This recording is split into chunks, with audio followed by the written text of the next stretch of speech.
જગ્યા છે અમારી, ગૌચરોની જગ્યા એમાં કોઈ નથી ચાલે. છે ભાઈ તમારી આટલી જ નથી, ગૌચરની જગ્યા આટલી નથી જસપાલભાઈ. આ બાજુ એ લોકો સીધો પુરાણ કરી દીધો છે, માટીનો પુરાણ કરી દીધો.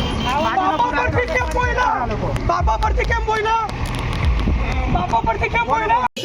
ત્યારે ગઈકાલે સરપંચશ્રી ડાયરેક્ટ આવીને સીસીપી લઈ આવ્યા ને પાઇપ કાઢવા લાગ્યા અને ઉપરથી ધમકી આપતા હતા કે આ બધું કાઢી નાખ્યું.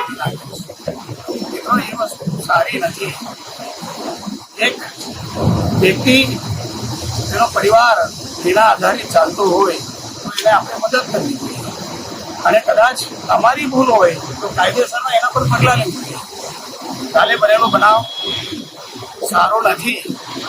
ત્યારે બેહો જવાબદાર વ્યક્તિ છે અને સરપંચ કરતા એ દીકરાઓ નાના છે.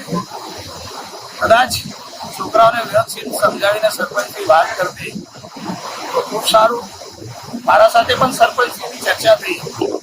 ગઈકાલે 4 લોકો જે એક્સપાયર થયા એ બનાવમાં મેડિકલ કોલેજે તો સરપંચની ફોન આવ્યો હોય આપણે ચર્ચા કરશું. સરપંચે કોઈ વાત સાંભળી નહીં, ડાયરેક્ટ ડીસીપી લઈને ગયા અને ત્યાં પાઇપના ખોદાણ કરવા લાગ્યા. એટલે એકબીજામાં રજક થઈ. પણ પર્સનલ અમારો સરપંચ બી હોય કે અમારો હોય કે અમારા દીકરા હોય કે અમારો કોઈ કેમ લેવો દેવો નથી. બીજી વાત કે જમીન પચાવી પાડવાની વાત છે. મિત્રો, જમીન પચાવી પાડવો એ અમારો હેતુ નથી. અમારા મા બાપે અમને એવી શિખામણ આપી નથી.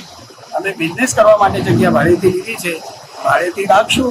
જે કાયદામાં થતું હોય એ કાયદા પ્રમાણે પાલન કરીશું.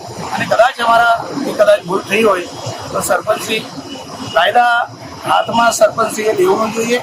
રીતસરની નોટિસ આપવું જોઈએ અને નોટિસ આપ્યા પછી જે પણ કંઈ કામગીરી થતી હોય તો એમાં અમે બધા સહમત છે. આભાર.